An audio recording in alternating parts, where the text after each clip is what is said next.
California, the makers of Rinso, America's biggest-selling packaged soap, present a new series of thrilling and exciting dramas of life in Big Town, starring Edward G. Robinson with Claire Trevor.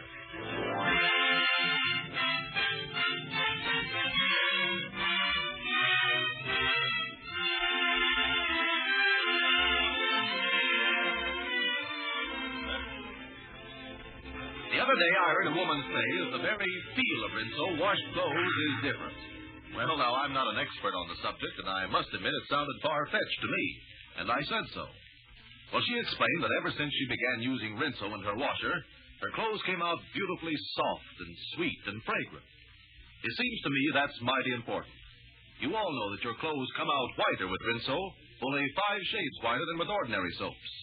And you all know how Rinso suds protect washable colors. But just notice how sweet-smelling, how fresh-looking your clothes are when you use Rinso. Get a package of Rinso from your grocer tomorrow.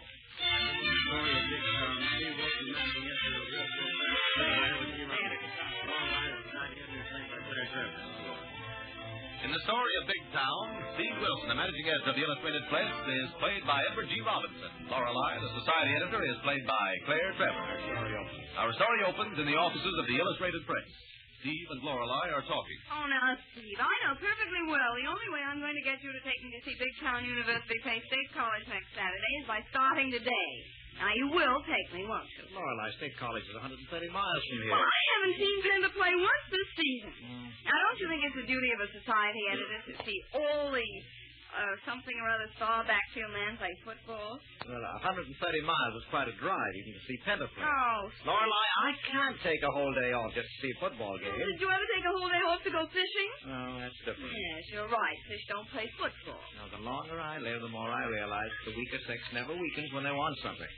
But I'll make a bargain with you. A week from Saturday, I'll take you to see Big Town play Langford Tech if you let me have it.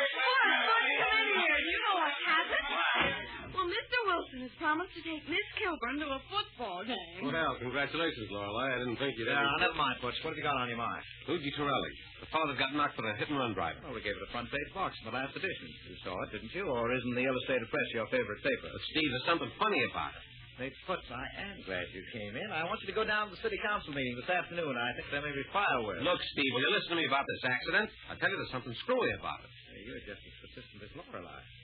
Now, what makes you think there's anything more to it than just a hit-and-run case? A couple of things. Do you happen to know what business this Luigi Torelli was in? No. He was in the poultry business. Oh. I went down and checked, but there's only a couple of witnesses.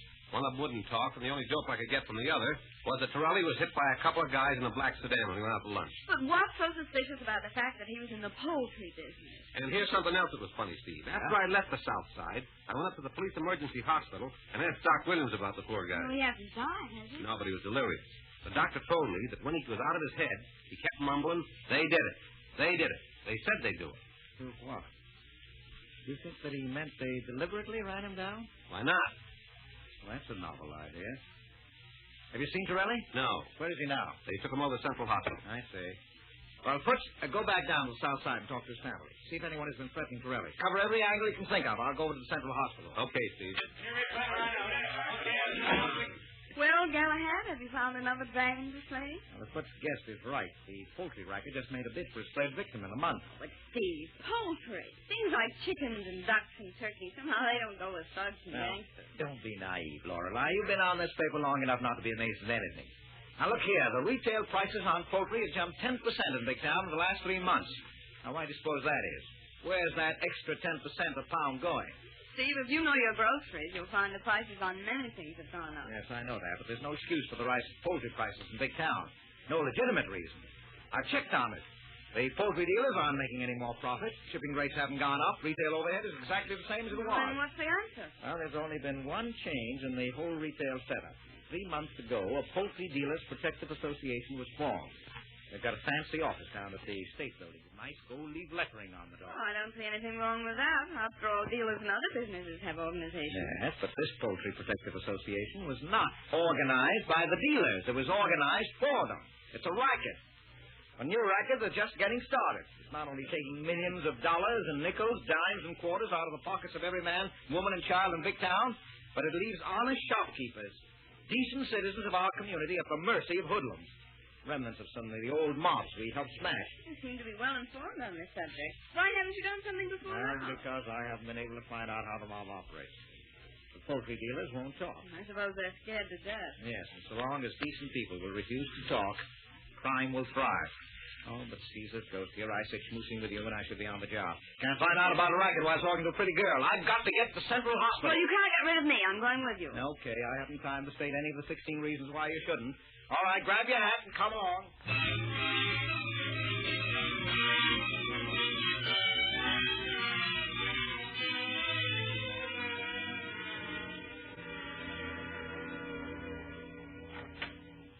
Lorelai's in this room, Mr. Wilson. I must ask you to be careful. He's very weak. Thank you, Doctor. I'll only ask him a few questions. I'll wait here in the hall, Steve. All right, Trevor, Doc. Hello, Lorelei. Who are you? I'm Steve Wilson, managing editor of the Illustrated Press. What do you want? Well, I want to have a little talk with you about your accident. Well, who do you care? I'm nobody. You're a human being. You happen to be in a business that's had a lot of accidents lately. I don't know what you mean. Now, you know what I mean, Shirley. You know that within the last month, 2 other poultry dealers have had accidents. One stopped a bullet, and the second got in the way of a bomb. Now, you just happened to get run over by a hit-and-run driver. No. It was an accident. Just an accident. Now, look, Mr. Shirley, I'm here to help you. And all the honest poultry dealers in Dick Town. I don't know. I don't know what you're talking about. Shirley, what are you afraid of? No, I don't know nothing. For myself, I'm not afraid. I know that maybe I'll never get up from this bed again. But please, I have my wife and my brother told me. Yes, but you're not helping them by keeping quiet. If anything happens to you, your wife and your brother will have to carry on your business. They'll be up against the same setup that put you here. Now, will you tell me this much? Are you a member of the Poultry Dealers Protective Association? No. Why you ask me that?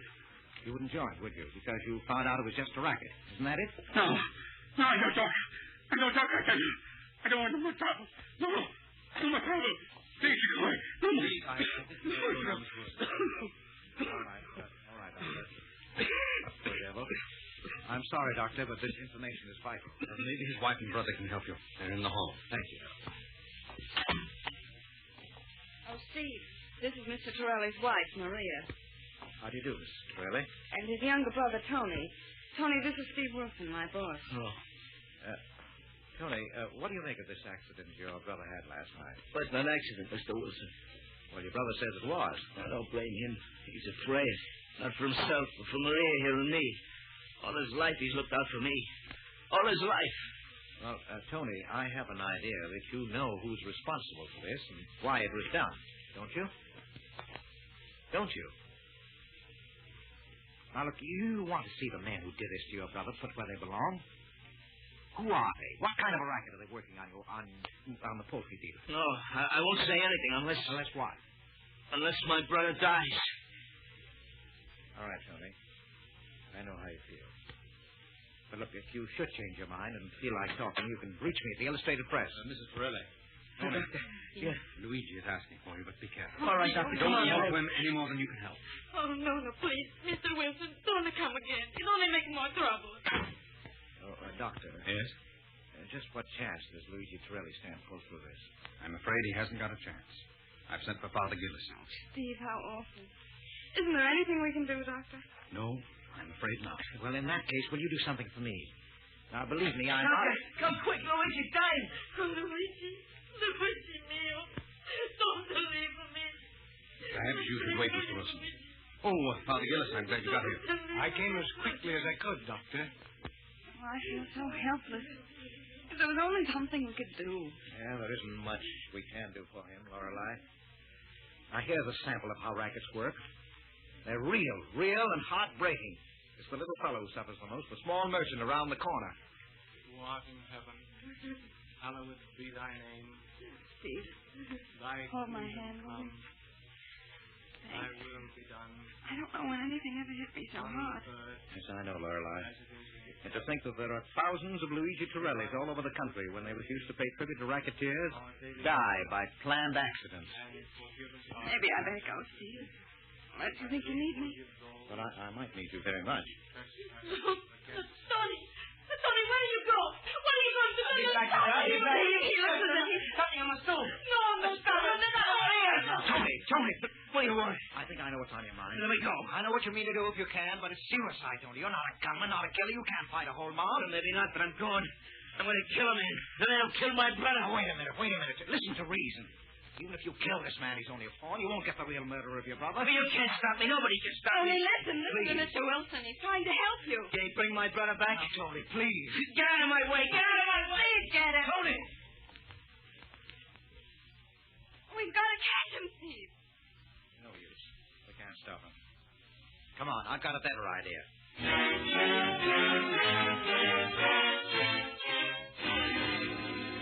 Hello, McNeil. Is Foots there with you? Oh, well, thank heavens. Put him on the wire, quick. Oh, Foots. Tony Torelli's out to get the man who killed his brother Luigi. Yeah, well, you know that territory like a book. Beat it down there fast and go to every hangout you can think of. You've got to get Tony Torelli and bring him back to my office. What? No, you've got to find him. I'm coming right back to the paper.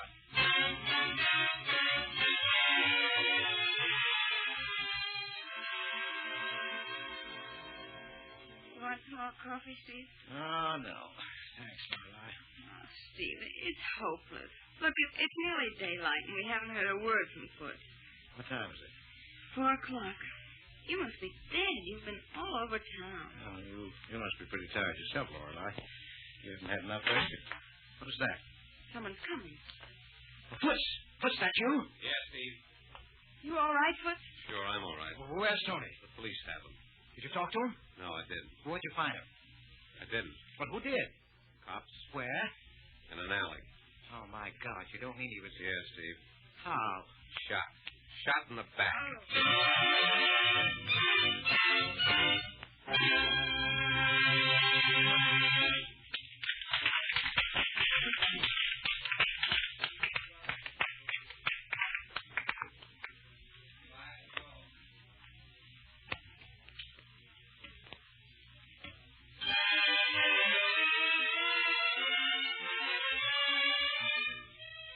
With the murder of Tony Torelli, Steve finds himself up against a blank wall.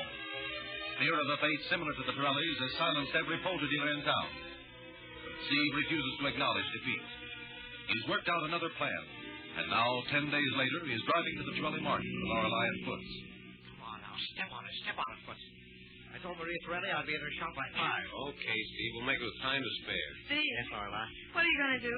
Well, I don't know yet, Lorelei. So far, I've run up against nothing but whispers, rumors, silence, and fear. Did Maria give you a tip? Oh, more than a tip. She's giving me a chance to be a poultry dealer. What? You were poultry dealer. Yes, I've had it all arranged with Maria for days. You're now looking at Sam Morgan from Chicago, Maria Torelli's partner. You certainly are in a rush to getting a new job. I told Maria to phone me the minute the representative from the Detective Association turned up. I figured sooner or later they'd try to force her to join. Have they? Yes, half an hour ago. Huh. Maria told their, representative to come back for now and talk it over with their new partner. But, Steve, what if they recognize you? Lorelei, there's nobody more anonymous than the managing editor of a newspaper. That is, outside of his own colleagues. We're almost there, Steve. What do you want me to do? Let us out. And then drive down a half block and wait for us. I may want somebody tailed. If I do, I'll send Lorelei out to let you know. Well, what'll I do in the meantime? Well, you're coming in the shop, Lorelei, as a customer. This is it, boss. See you later. Come on, Lorelei. Right?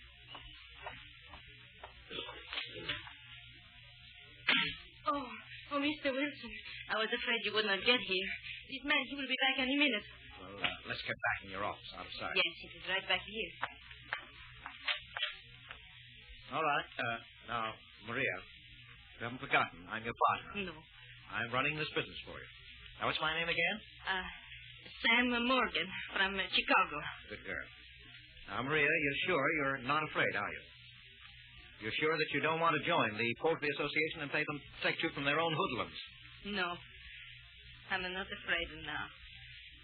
What more can they do to me? They killed my husband. They killed my brother-in-law, Tony. All right, Maria. Now, I'll stay here in the office and wait. As soon as the association man arrives, you bring him back here and leave the rest to me, okay? I understand. Oh, for Mr. Wilson. Yes? I forget to tell you. Yesterday, a man, he wanted to buy my 3 shops. Yes? He only offered me half of what the shops are worth, so I tell him no. I no sell. I see. Well, who was it? What was his name? A man who say he represents Mr. Bellman. Bellman. Oh, Steve, he must be the Bellman that owns that whole chain of meat and poultry shops. Hey, that gives me an idea. Look, Maria. You go out front. And if the association man comes, you stall him for a few minutes. We're going to make a phone call. All right. I make you wait. All right, it's a natural. Hello? Hello, this is Steve Wilson. Jimmy McNeil. Lorelei, this may be a gift from the God. Mac, listen, I want some dope, and I want to ask it straight. What stores are owned by J.R. Bellman? When did he buy them? What happened to the previous owners? No, you can't reach me. I'll call you back in an hour. Yeah, step on it. Steve, what's your angle? Well, yesterday, Bellman tries to buy Maria's shops for a song. Yes. She refuses. And today, the Protective Association comes to call. Coincidence, maybe, but worth checking. Mr. Morgan, the man from the association is here. Oh, just a minute. Lorelei, you beat it out that back door and come in front of the customer. All right. All right, Mrs. Corelli, show me in. Good afternoon, Mr. Morgan. Glad I got you in this time. I'm Ed Davis of the Big Town Poultry Dealers Protective Association. I understand you're Mrs. Torelli's partner now. Congratulations. Thank you. I don't want to waste a lot of time there, so I'll come right to the point, Mr. Morgan. The Torellis never saw their way clear to join the Protective Association, but I can see you're a businessman. You'll want to belong. Well, just what are the benefits if I become a member? Oh, we can make everything very easy for you. Everything you need in your business you'll find right in our organization. Why, we furnish men to unload the cars, trucks to haul your livestock, and furnish the crates you use. We even provide the livestock for you to buy, which is a big asset in itself. And all it costs is $2 a week for dues. And what do the labor and trucks cost? Oh, just a few cents more, but you want the best, don't you? Yes, what about the crates? Nothing at all. Nothing at all? Oh, nothing at all. We don't sell the crates. We just rent them to you. Oh, how much? Only 85 cents, and you get 15 cents back when you finish with it. But I can build a crate for 12 cents. Well, you might be able to at that. But our crates are awfully good. In fact, they're so good we've passed a rule that all the members have to use them. Yes, but doesn't all this make the price of chickens high? Well, what of it? You don't have to pay it. You pass it on to your customers. Ah, I see. Well, so that's what you have to offer. That's it, Mr. Morgan. A complete service. Well, Mr. Davis, thank you very much for this little thought, but I'm not interested. Oh, now, wait a minute. Don't be hasty. You'd better take a little time to think it over. No. I don't need any time, Mr. Davis. I'm not joining. I see. Maybe I haven't made myself quite clear. I merely stressed the advantages of belonging to the association. I have a couple of assistants out in the shop. They might be able to impress you with the disadvantages of not belonging. Mr. Williamson, Mr. Benedict, would you mind stepping this way, please? Right here. What's up? You need us? Yes, Mr. Morgan isn't impressed with my side of our story. I think you gentlemen better explain yours. Good evening, Mr. Morgan. Glad to meet you. Now, gentlemen, what's on your mind? Now, listen, Morgan, we'll lay it right in the line for you. Sir Davis told you how nice it was to be one of our members. We'll tell you how it is if you ain't. Yes, now, wait a minute. Suppose I tell you. First, you break up my fixtures. That it? Maybe you'll poison a shipment of poultry or hijack a load. If that doesn't work, you'll go to work on me personally. If I still won't play ball, you'll try something more convincing, something like murder. Am I right? Hey, Red, this guy knows the right answers. Yeah, Muggsy. Hey, listen, Morgan, maybe you think we're bluffing. Maybe you ain't been told, being from out of town, just what happened to the guys who used to run this joint. Or maybe you don't read the papers. No, well, suppose you tell me, Bugsy, just what did happen. Well, I heard that one of the brothers, Luigi, kind of stepped in the way of a car. Accidental, like. And I think I read someplace where the other brother, he got a slug in the back out of a gun with a silencer. Poor fella. They say he never knew what hit him. Too bad, ain't it? Now, so long, wise guy. They'll be around the call. Soon. Come on, Red. Shot in the back with a gun equipped with a silencer. Gun with a silencer. Hey, what are you talking about? Lorelei, it's breaking. Hey, you know, that Mugsy. The guy in the brown suit? What? Well, get back out there and tell Puts to tail him. Never mind the other one. Tell Puts to tail Mugsy to where he lives and then phone the office. Well, what's it all Never about? mind. Do as I ask you. I'm going to the office right now.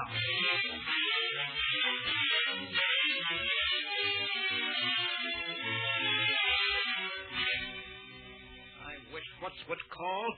Things are going too fast. Well, McNeil, what about Belmont? Have you got that note? Listen, Steve, he's chairman of the Christmas Turkey Club. You know, they give out a few thousand baskets each year. Yes, and he has that boys' summer camp, hasn't he? Yeah, but that doesn't interest me. I want to know about that is if he has acquired any stores recently. Yes, 3. Well, did you get the list of members of the Poultry Dealers Association? Yes, and you know, Steve, I just happened to check, and not one of the owners of the last 3 stores he bought were members of the association. Well, that's all I want to know. Well, here's the report. Right. What is it? What's it on the wire, Mr. Wilson? Oh, hello? Yeah? Oh, good. Wait a minute. 14 Center Street. Alone, huh? Well, great. You stay there. Look, if he leaves, you keep after him. Oh, I'm on my way with a couple of the boys from the circulation department. Wait a minute. Where's Lorelei? Oh, with you, huh? Well, I might have known it. Well, keep her out of the way. I don't want her around when we call him Muggsy and go to work on him. There may be fireworks.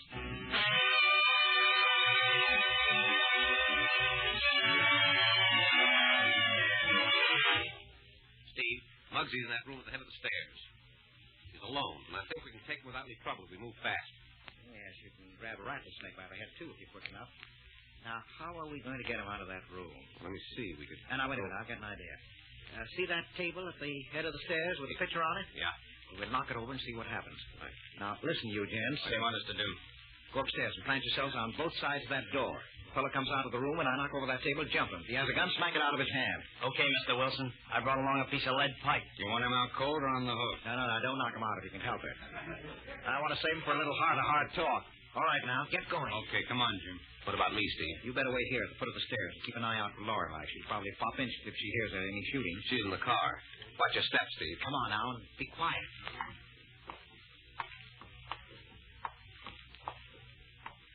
Okay, let it go. Hey, what's the... All right.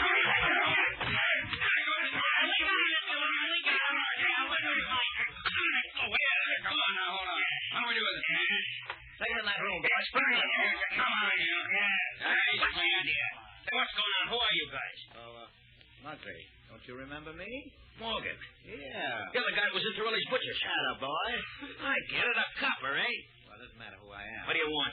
You ain't got nothing on me. Well, you'd be surprised, Muggsy. I got this gun of yours with a silencer. When I turned it over to the police and they check it against the bullet that killed Tony Torelli, you'll burn, and you know it. You're lying. It's the frame of the flat. Leave me talking, boss. Let me in, Jim Wood. No, you can't do that. You ain't got a right to do that to me.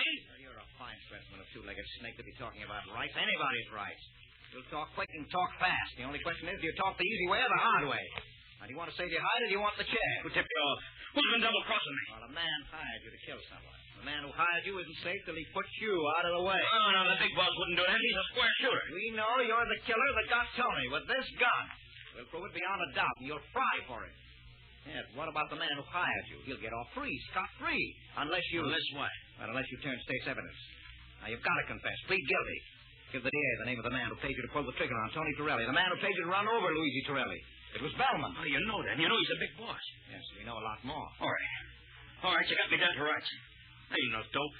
Bellman's my boss. He paid me a bonus for the Torelli jobs. How much? $50. $50. Times must be hard in the murder racket. Too much competition. Used to be 500. Never mind that. You're coming with us. Where? What for? Call on your boss to talk to Bellman. No, you'll kill me.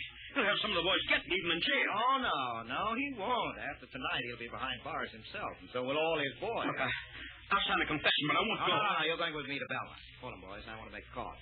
What's Bellman's number, Mike? I ain't telling. What's the number, punk? What's my number? It's Overdale, 783. Operator. Get me Overdale, 783. Yes, that's right. Let's say, Bellman does live in the suburbs. Hello, Mr. Bellman in? Oh, hello, Mr. Bellman. This is Steve Wilson. Yes, that's right. Illustrated Press. Well, I'm glad I caught you in. Say, I've just left the meeting of the Big Town Citizens Council, and your name was mentioned for chairman of the Civic Improvement League. Yes, I know, but this was a special meeting, and I'd like to come out and talk to you about it. Yes, right away. Look, if you don't mind, I'd like to bring 2 other members of the committee with me. Oh, well, fine. Right away, then. You're in Overdale. What's the address? Oh, Sycamore Road. Good. Sycamore Road, eh? Well, what a coincidence. In the early days of Big Town, they used to hang men like Bellman from the sycamore trees of over there. Do you know that, Muggsy? Well, boys, you're now members of the Big Town Civic Improvement Committee. Come on.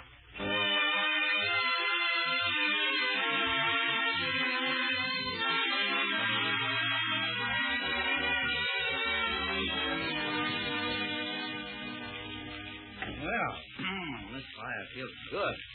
Oh, you have a lovely home, Miss Bellman. And this court, swimming pool. Yes, fine library full of priceless editions. I certainly envy you. Thank you, Mr. Wilson. Now, about this Civic Improvement Committee. Well, are you interested? Oh, of course. Naturally, anything I can do to make Big Town a better place for people to live in. Yes, I've always known that. But what about the members of the committee? I thought they were coming with you. Oh, well, they're right outside, Mr. Bellman. I just wanted to make sure you would be in position to accept the proposition we want to present to you. Oh, I see. Well, who are these men? Do I know any of them? Oh, yes, you know one of them. As a matter of fact, he's a business associate of yours. Business associate? Yes. I'll have him come right in, and we'll get right down to cases. All right, gentlemen. Bring him in. All right, come on. Come on. Society, Miss Kilbourne, Miss Bellman.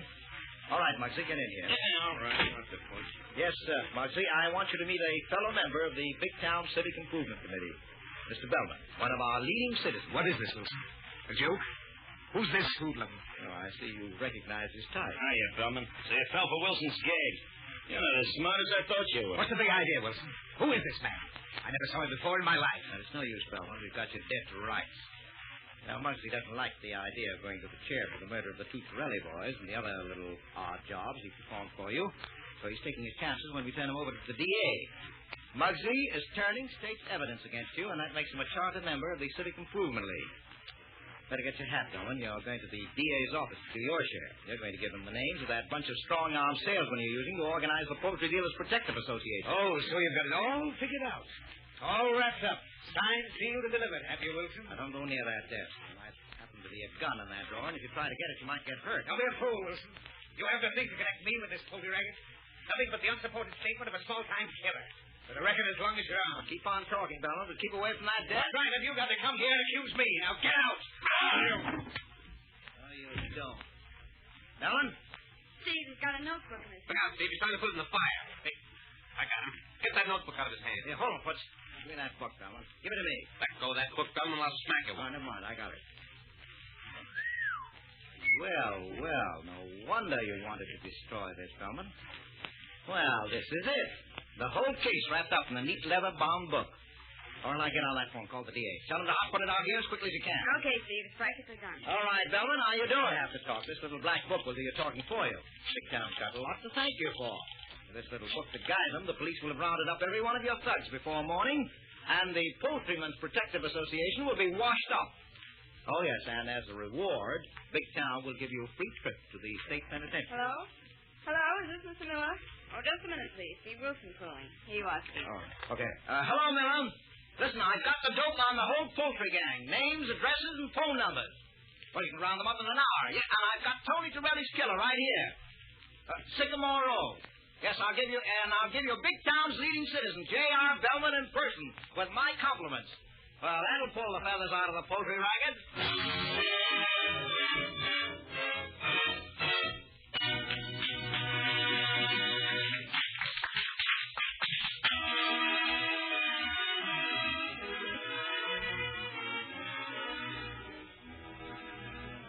Every woman in the audience who hates dishwashing, raise her right hand. I thought so. And I'll bet there are millions of hands up all over the country that would go up in answer to that. Well, then, as long as you have to do dishwashing, why not make it as easy as possible? Why not use Rinso? Well, you see, with Rinso, all you have to do is soak your dishes for a few minutes in those rich, active suds. Then just a swish with your dish mop, a rinse, and they're all ready to dry. And do they sparkle? Even pots and pans come shiny clean without a trace of greasy film.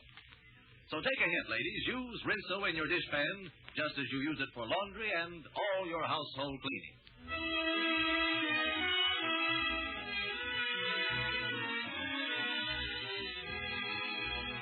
All the characters and all the places named in Big Town are fictitious. Any similarity to living persons or places is purely coincidental. Next week at the same time, Edward G. Robinson with Claire Trevor will bring you another stirring drama of life in Big Town. The original music in tonight's program was composed and conducted by Fran Frey.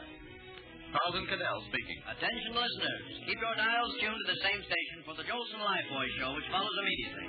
Al Jolson has for his special guests Marie Wilson and Charlie Butterwood. This is the Columbia Broadcasting System.